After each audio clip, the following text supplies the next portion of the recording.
जय यीशु। प्रभु यीशु के अति सामर्थ्यवान नाम पर और एक बार फादर आप सभी लोगों को अभिवादन करते हैं। बाइबल तीर्थ यात्रा में आज हम 302 दिन पूरा कर रहे हैं। मनन करेंगे आज प्रवक्ता ग्रंथ के 40वां अध्याय पर, यिर्मयाह के 45 और 46 अध्यायों पर, मार्कुस के सुसमाचार के 14वां अध्याय। प्रवक्ता ग्रंथ के 40वां अध्याय पे मनुष्य की दयनीयता पर वचन हमें प्राप्त होते हैं। बताते हैं कि जन्म से लेकर मृत्यु तक हर एक व्यक्ति को बहुत क्लेश सहना पड़ता है, बहुत मेहनत करना पड़ता है, भारी जुआ मनुष्य के ऊपर रखा हुआ होता है।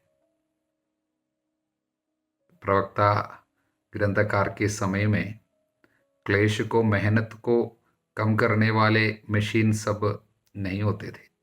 आजकल इतने सारे मशीनें, मनुष्य की तकनीकी इतना विकसित हो चुका है कि हर कार्य में मदद के लिए मशीन है कई प्रकार की। उसके बावजूद, इन तमाम मशीनों के बावजूद भी मनुष्य के ऊपर कितना कष्ट है अब हम समझ सकते हैं। तब तो उस समय की क्या होती जरा सोचना लायक है। और आगे वचन बताते हैं, ये हर प्राणी के लिए, चाहे वो मनुष्य हो या पशु, किंतु पापियों के लिए 7 गुण हैं। क्या क्या है? मृत्यु, रक्त, संघर्ष, तलवार, विपत्ति, भूख, अत्याचार और कोड़े। हालेलुया, ये सबके लिए है। आगे पाप के परिणाम के विषय में कुछ वचन, 13वां वचन में हम पढ़ते हैं, अधर्मियों की संपत्ति बरसाती नदी की तरह सूख जाएगी। बरसात की नदी, उस समय में बहुत है पानी, बरसात में बिजली की कड़क की तरह लुप्त हो जाती है। अधर्मियों की संपत्ति कुछ समय बना रहता है, उसके बाद अचानक लुप्त हो जाती है, गायब हो जाते हैं। 15वां वचन, दुष्टों की संतति नहीं पनपेगी। बच्चों पर उसका असर होगा, पाप का असर, क्योंकि पापियों की जड़ें ऊंची चट्टान पर लगी है। वे उस पौधे के सदृश है जो नदी की धारा के पास उगता सबसे पहले उखाड़ा जाता है। 18वां वचन से 28वां वचन तक इस अध्याय में की अपेक्षा विवरण है।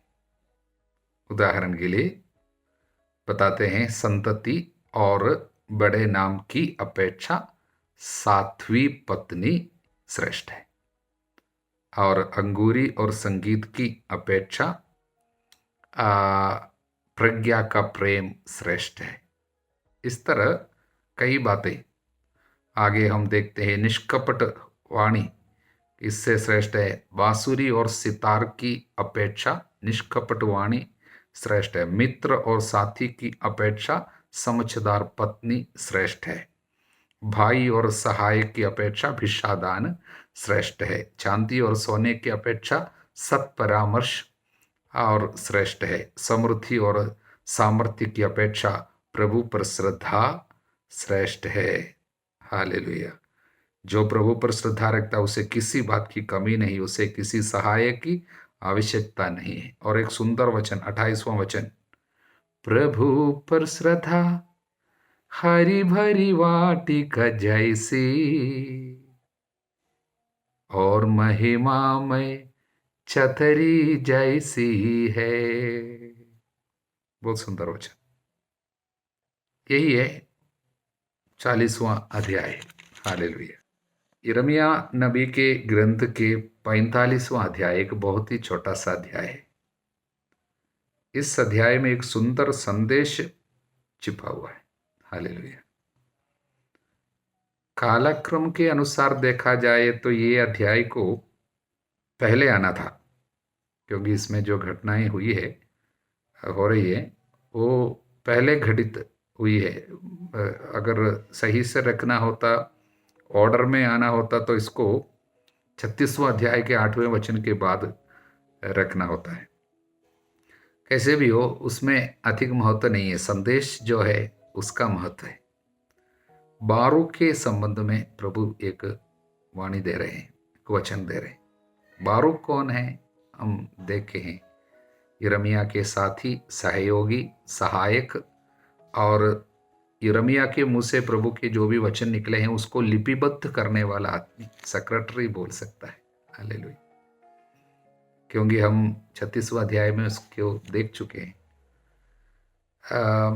तो हमेशा एक विश्वस्त साथी के रूप में बारूक यिर्मयाह के साथ थे, लेकिन अब इस अध्याय में हम देखते हैं वो दुखी है, चिंता से ग्रसित है, कुछ अच्छा नहीं लगता है, थका हुआ है, शरीर से ज्यादा शायद मन, कुछ दुखी होने के कारण वो प्रभु से शिकायत करने लगे। आंख भरते भरते वो थक गया, चैन नहीं है। हालेलुया। तो वो कह रहा था, धिक्कार मुझे, क्योंकि प्रभु ने मेरी पीड़ा को और भी दुखमय बना दिया। प्रभु पर भी दोष लगा रहे। ऐसी स्थिति में प्रभु उनसे बात किया। इसके पहले बारूक ने कई भविष्यवाणियां जो यिर्मयाह के मुंह से निकले हैं उसको लिपिबद्ध किया है। वो सब यिर्मयाह के द्वारा किसी किसी लोगों को, बाकी लोगों को मिल रहे हैं वचन, लेकिन यहां पर सीधा प्रभु बारूक से बात कर रहे हैं। तब प्रभु पूछ रहे हैं, देखिए तुम्हारी ये हालत क्यों हो रही है, तुम शिकायत कर रहे हो। उसका असली कारण प्रभु उनके सामने रख रहे हैं। वचन 5, क्या तुम अपने लिए बड़ी बड़ी आशाएं पाल रहे हो? क्या तुम्हारे अंतरतम में कुछ ऐसी चीजें तुमने छिपा कर रखी है, कुछ बड़ी बड़ी आशा? हालेलुया। छोटी आशा नहीं है, कुछ बड़ी बातें अपने लिए सोच कर रखा था। जब वो पूरा नहीं हो रहे हैं, वो बातें पूरी नहीं हो रही है, तो इनको गुस्सा आने लगा, चिंता होने लगी। हालेलुया। प्रियजनों, अनेक लोगों के निराश होने का कारण, चिंता में रहने का कारण, अपने लिए इस तरह कुछ बड़ी बड़ी आशाएं पाल रखते हैं। बाद में जब वो पूरी नहीं होती है, दुखी होते हैं, और दुख शायद गुस्से में प्रकट करते हैं, चिड़चिड़ापन में प्रकट करते हैं। ऐसा होता है, कुछ इच्छा थी वो पूरी नहीं हुई, लेकिन उसको प्रकट नहीं कर रहे, वो बात छिपा कर रखते हैं, लेकिन अन्य बातों पर दोष लगा रहे, अभी प्रभु पर दोष लगा रहे। तब प्रभु बोला, तुमने कुछ बड़ी सी बातें अंदर छिपाई, ऐसा मत रखो, उनकी आशा मत करो। हालेलुया। और प्रभु उनको क्या कहता है? प्रभु एक सुंदर बात कहते हैं। प्रभु कहता है, देखो विपत्ति है, सभी प्राणियों पर विपत्ति आ रही है, किंतु तुम जहां कहीं भी जाओगे, मैं उन सभी जगहों में तुमको लूट के माल की तरह तुम्हारा जीवन सुरक्षित रखूंगा। इसका मतलब इतनी विपत्ति में लोग मरते जा रहे हैं, निर्वासन में चले जा रहे हैं, यहाँ पर बहुत परेशानियां, क्योंकि पाप के कारण सभी लोगों के ऊपर विपत्तियां आती जा रही है, लेकिन मैं तुमको, तुम्हारे साथ ऐसा कार्य करूंगा कि मैं तुम्हारे जीवन को सुरक्षित रखूंगा। जहां कहीं भी जाओगे तुम्हारा जीवन नष्ट नहीं होगा। क्या ये बड़ी बात नहीं है? ईश्वर की दया उनके जीवन को सुरक्षित रख रहे हैं, संभाल कर रख रहे हैं, उसके बावजूद ये निराशा में है। प्रियजनों, जीवित है हम, वो सबसे बड़ा एक वरदान है। कितने लोग इस दुनिया से अचानक चले गए। उदाहरण के लिए इस महामारी के समय में, पिछले 1-2 साल से, अभी 1 साल से ज्यादा हो रहे, महामारी के कारण काफी चीजें हम सोच कर रखे, कर नहीं पाए। शायद कुछ बिजनेस की बात है, सब सत्यानाश हो गया, कुछ नहीं कर पाए। कहीं जाने की बात थी, नहीं हो पाया। कुछ नौकरी की बात थी, वो भी नहीं हुई। पढ़ाई की बात थी, वो भी नहीं हुई। इसलिए शायद निराश हो रहे होंगे। लेकिन प्रभु हमसे कहते हैं, मैंने तुमको जीवित रहने दिया। लाखों लोगों की मृत्यु हुई इसके बीच में, लेकिन तुम्हारे जीवन को मैं लूट के माल की तरह सुरक्षित रखा, और उसके बावजूद तुम चिंतित हो, दुखी रहते हो। तुमको हंसने के लिए, खुश रहने के लिए एक बड़ा कारण है, मैंने तुम्हारे जीवन को सुरक्षित रखा। क्या ये काफी नहीं? जीवन से बढ़कर क्या है? मनुष्य अपने जीवन के बदले दे ही क्या सकते हैं। हालेलुया। इसलिए भले ही नौकरी नहीं मिली, भले ही जहां वहां जाना था जा नहीं पाए, भले ही वो नहीं हुई, ये नहीं हुई, जीवित है, जिंदा है, कितना धन्यवाद देना चाहिए ईश्वर की दया के लिए। लेकिन उसके विषय में नहीं सोचते। जो चीज नहीं मिला उसके बारे में सोचकर हम लोग शिकायत करते रहते हैं। इसलिए एक सुंदर बात प्रभु यहाँ पर बारूक को समझाया, वास्तव में उसके द्वारा हम सबों को समझा रहे हैं। निराश होने की बात नहीं है, खुश रहने की बात है। वो है आज आप जीवित है। कितने खतरनाक बातें लोगों के ऊपर पड़ी है। हालेलुया। कितने लोग मरते जा रहे, नष्ट होते जा रहे, बीमार होते जा रहे। जिंदा है, जीवित है, इसलिए धन्यवाद हो उसकी दया। प्रभु की दया के लिए धन्यवाद देना। वचन कहता है उसकी दया पे आनंदित हो और उसको धन्यवाद हो। हालेलुया। अब हम 46वां अध्याय में हैं। इस अध्याय से 51वां अध्याय तक एक विशेष भाग है जहां पे यिर्मयाह राष्ट्रों के विषय में भविष्यवाणियां कर रहे हैं।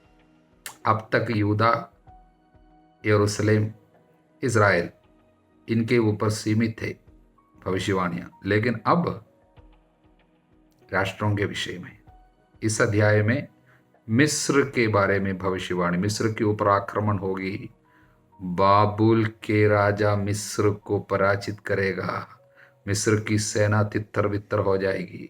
इस तरह मिस्र के ऊपर आने वाली विपत्तियों का विवरण है।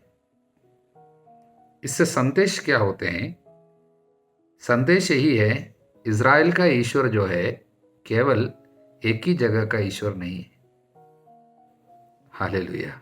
क्या मैं विश्व का ईश्वर नहीं हूं? प्रभु पूछते हैं। क्या मैं एक ही जगह में सीमित हूं?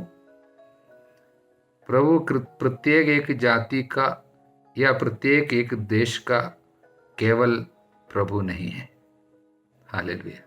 वो इज़राइल को विशेष रूप से चुने हैं, लेकिन इसका मतलब नहीं है कि उसका अधिकार केवल इज़राइल में सीमित है, केवल यहूदियों में सीमित है, केवल एक जाति का ईश्वर नहीं है। वो समस्त मानव जाति के ऊपर उसका अधिकार है। इसलिए दंड देने का अधिकार, सुधारने का अधिकार, बचाने का अधिकार, यह सब प्रभु के हाथ में है। इसलिए प्रभु के अधिकार के विषय में एक सूचना इस भाग में, इन भाग में हम लोगों को मिल रहे हैं कि प्रभु सभी राष्ट्रों के ऊपर शासन करता है। हालेलुया। मार्कुस के सुसमाचार के अध्याय 14। सबसे पहले महायाजक और शास्त्री ईसा को छल से गिरफ्तार करने और मरवा देने का उपाय ढूंढ रहे थे। फिर भी वे कहते थे, पर्व के दिनों में नहीं, कहीं ऐसा न हो कि जनता में हंगामा हो जाए। देखिए, वे चाहते थे कि छल से मारे, लेकिन अभी नहीं, पर्व के बाद। किंतु ऐसा हो ही नहीं सकता है। यीशु को छल से नहीं मार सकते, कारण वो पास्का का मेमना है। पास्का पर्व के दौरान ही मेमने की बलि होनी चाहिए, और मेमने की बलि जो है वो छल से नहीं होती है, बल्कि सबके सामने होती है। इसलिए भले ही महायाजक और शास्त्री ने सब फैसला ले चुके थे, किंतु उनकी फैसला के अंतर्गत नहीं होती है यीशु के दुख भोग और मृत्यु। इससे पता चलता है कि यीशु के साथ जो कुछ भी हुई है उसमें मनुष्य की योजना नहीं, बल्कि पिता ईश्वर की योजना थी मनुष्य के लिए। हालेलुया। उसके तुरंत बाद बेथानिया के भोज के विषय में, जब ईसा बेथानिया में सीमोन कोठी के यहाँ भोजन कर रहे थे, तो एक महिला संगमरमर के पात्र में असली जटामांसी का बहुमूल्य इत्र लेकर आई। एक महिला। किंतु संधि योहन हमको उस महिला का नाम मरियम मगदलेना बताते, जो मार्था और लाजरुस की बहन थी, और उसने पात्र तोड़कर ईसा के सिर पर इत्र उठेल दिया। इस पर कुछ लोग झुंझलाकर एक दूसरे से बोले, इत्र का ये अपव्यय क्यों? इत्र 300 दिनार से अधिक में बिक सकता था। इसकी कीमत गरीबों में बांटी जा सकती। कुछ लोग, संत मत्ती हमको बताते हैं ये कुछ लोग ईसा के शिष्य ही थे। संत योहन हमको बताते हैं ये ये यूदस इस्करियोता था। हालेलुया। यहाँ पर कुछ लोग केवल बताए गए और इससे पता चलते हैं कि ये 300 दिनार से अधिक में बिक सकता था। इतना बहुमूल्य, कीमती, बहुत ही दामी इत्र थे। 300 दिनार का मतलब है कम से कम एक व्यक्ति 1 साल मजदूरी करे तो मिलने वाला पैसा है, तनख्वाह है। 1 साल तक उतने पैसा का इतनी कीमती इत्र पूरा उड़ेल दिया यीशु के सिर। हालेलुया। तो वे उसे छिड़कते रहे। उस स्त्री जो है उसको इन लोग छिड़कते रहे। ऐसा क्यों किया? अपव्यय गरीबों को देना था। हालेलुया। देखिए, यहूदियों के नियम के अनुसार, उनकी परंपरा के अनुसार पास्का पर्व में वे गरीबों को दान देते थे, गरीबों को भिक्षा देते थे। इसलिए हम पर पास्का पर्व का समय है, गरीबों को देने का समय है, ये गरीबों को दे सकता था, ऐसा तर्क। हालेलुया। किंतु इस स्त्री के लिए उनके पास जो कुछ भी था वो सब कुछ उसने प्रभु के लिए उड़ेल दिया। इतनी बहुमूल्य इत्र, यीशु से उसने जो प्यार स्वीकार किया, यीशु की दया का एहसास उसने अपने जीवन में किया, उसकी तुलना में ये कुछ भी नहीं था उनके लिए। इतना बहुमूल्य इत्र, भले ही अन्य लोगों के लिए तो ये इतनी कीमती चीज है, लेकिन उस स्त्री के लिए यीशु के प्यार की तुलना में ये सब तुच्छ था, नगण्य था, कुछ भी नहीं था। हालेलुया। इसके तुरंत बाद हम यूदस को देखते हैं। उसने महायाजकों के पास गया और यीशु को उनके हवाले करने का प्रस्ताव किया और उसके बदले में कुछ रुपया देने का वायदा उन लोगों ने किया। यहाँ पर एक शिष्य थोड़ी सी रुपया के लिए प्रभु के साथ अन्याय करने वाले हैं। दूसरी एक शिष्य, एक स्त्री बहुत ज्यादा पैसा प्रभु के लिए उड़ेल दे रहे हैं। एक प्रभु का आदर कर रही है, दूसरा प्रभु के साथ अन्याय कर रहे हैं। जो अन्याय कर रहे हो पैसा के लिए, जो आदर कर रहे हैं पैसा फेंकते हुए। हालेलुया। और यहां पर पुरुष के देखने की एक नजरिया होती है। वो पैसा को देखा, अपव्यय को देखा और गरीबों को दे सकता था, इस तरह की योजना थी। लेकिन एक स्त्री को देखने की, स्त्री और कार्यों को देखने की नजरिया कुछ अलग है। वो हृदय से सोचती है, पुरुष जो है दिमाग से। स्त्री के लिए प्यार ही सबसे बड़ी बात है, पुरुष के लिए पैसा और दिमाग लगाता जाता। यहां पर उस स्त्री के लिए सबसे बड़ी बात रिश्ता, प्यार, और उसने सब कुछ दे दिया। और यहां पर जब लोग उनको छिटकते रहे, प्रभु तुरंत इसमें हस्तक्षेप किया। इसे छोड़ दो, इसे क्यों तंग करते हो, इसने मेरे लिए भला काम किया। प्रभु ने उसको सराहा और बोला ये अच्छा कार्य किया। गरीब तो बराबर तुम लोगों के साथ रहेंगे, जब तुम चाहो उनका उपकार कर सकते हो, किंतु मैं हमेशा तुम्हारे साथ नहीं रहूंगा। गरीब रह जाएंगे लेकिन मैं नहीं रहूंगा। ये स्त्री ने उस पर सबसे बड़े एक गरीब को देखा हो। देखिए, क्योंकि यीशु से बढ़कर कौन गरीब हो सकता था उस उसके पास क्या था? सब कुछ दे डाला था, यहां तक कि अपना जीवन भी दे डाला था। वो गरीब था। हालेलुया। इसलिए वो स्त्री जो कुछ भी दे रहे थे, एक गरीब के ऊपर भी, एक गरीब के ऊपर उड़ेल दे रहे थे अपनी सारी संपत्ति। हालेलुया। सबसे मुख्य संदेश इसमें यह है कि क्या तुम मुझे प्यार करते हो? हालेलुया। आध्यात्मिकता जो है हृदय से जुड़ी हुई बात है, ये प्यार की बात है। ये कुछ तर्क, लॉजिक और कुछ थियरी नहीं है, बल्कि यह बड़े प्रैक्टिकल है। ये हृदय की बात है। इसलिए प्रभु ने पूछा था पेतरुस से, क्या तुम मुझे प्यार करते हो? इनसे ज्यादा आध्यात्मिकता रिश्ता में, आध्यात्मिकता जो है वो प्यार की बात है। ये केवल कुछ बातें सीखने की नहीं है, कुछ बातें, कुछ प्रार्थनाएं यूं ही करने की बात नहीं है, बल्कि ये रिश्ता है। आध्यात्मिकता रिश्ता है। प्रभु उस रिश्ते को चाहते हैं। इसने जो किया मेरे लिए बहुत भला कार्य किया। और उसने आगे कहा, प्रभु ने कहा, इसने जो किया है वो मेरे, उसने जो उपकार अभी किया है, प्रभु कहा, उसने दफन की तैयारी में पहले ही से मेरे शरीर पर इत्र लगाया। यीशु के होने वाले दुख भोग, मृत्यु और दफन की सूचना इसके द्वारा हमको मिल रहे हैं।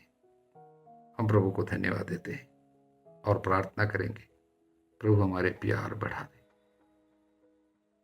आध्यात्मिकता एक रिश्ता है, हमारी रिश्ता को बढ़ाए। आपके प्रति हमारा प्यार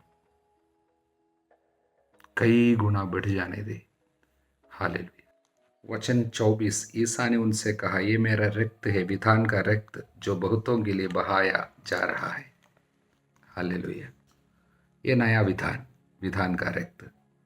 तो पुराने विधान का रक्त, एक शब्द हम उसके विषय में पढ़ लेते हैं। निर्गमन ग्रंथ के अध्याय 24 वचन 6, तब मूसा ने पशुओं का आधा रक्त पात्रों में इकट्ठा किया, आधा वेदी पर छिड़का।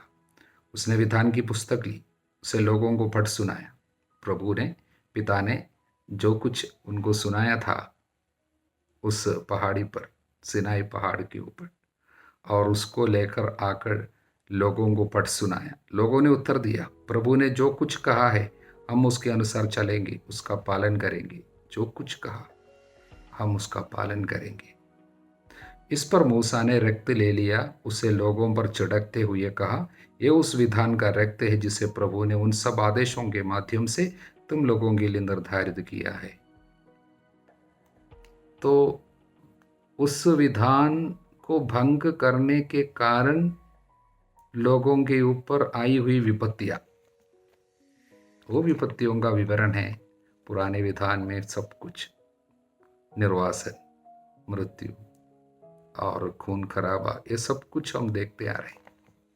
ये सब पहला विधान भंग करने के कारण आई हुई विपत्ति है, क्योंकि लोगों ने खून अपने ऊपर जब छिड़कते हुए मूसा लोगों के साथ प्रभु के लिए वो विधान निर्धारित किया था, रक्त छिड़कते हुए, कि हम जो कुछ प्रभु बोले हैं पालन करेंगे, बोला था। पालन करने से कितने आशीर्वाद और भंग करने से कितना अभिशाप, वो सब लिख रखा था।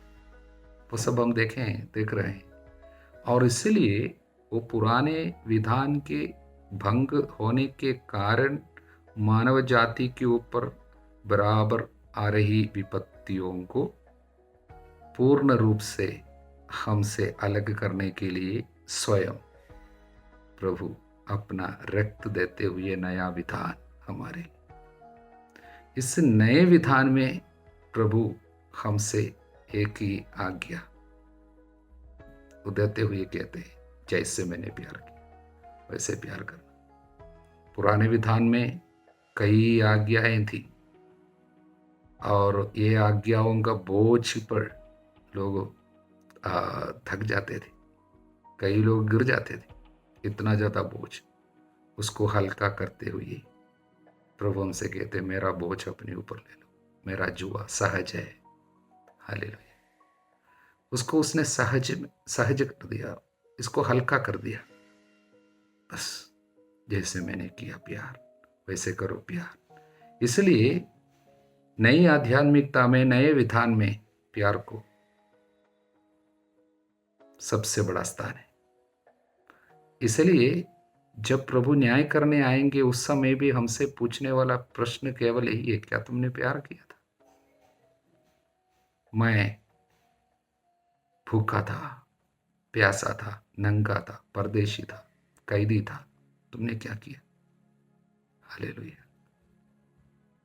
प्यार है।